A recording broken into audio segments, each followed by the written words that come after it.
A Try for Peace. The First Continental Congress meets. In September of 1774, representatives from all the colonies met in Philadelphia to try to solve the colonial problems caused by the Intolerable Acts. That meeting was called the First Continental Congress.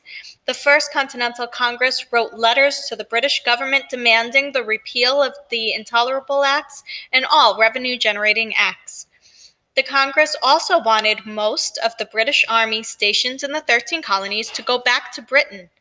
The First Continental Congress was trying to find a peaceful solution to the problems between the British government and the 13 colonies. The Second Continental Congress meets. 1 year after the First Continental Congress met, the problems between the 13 colonies and Britain had not been solved.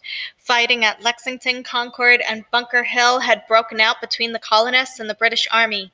During the summer of 1775, colonial leaders again met in Philadelphia.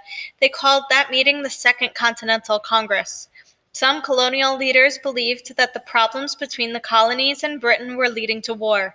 The colonial leaders tried to solve their problems with the British government by accommodating. To try to solve their problem peacefully, the colonial leaders sent King George III the Olive Branch Petition.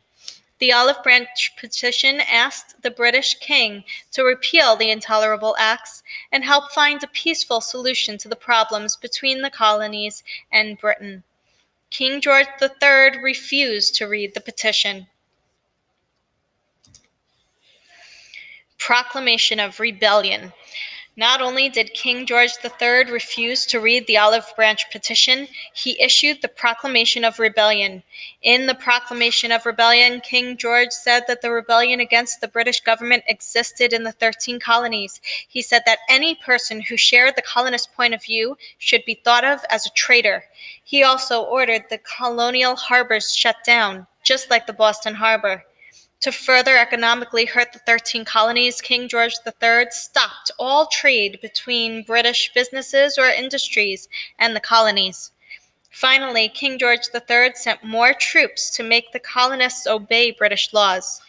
The refusal of King George III to read the Olive Branch Petition and his issue of the Proclamation of Rebellion showed the colonial leaders that Britain intended to dominate the 13 colonies. The colonies would either have to submit and tolerate, or they would have to fight. Summary. Parliament passed laws to punish the 13 colonies. The problem was the British government had become angry because the colonists got around the tax laws, destroyed British property, and attacked British soldiers. The solution of the British government was to have Parliament pass laws that, such as the Intolerable Acts and the New England Restraining Act, punished the colonies.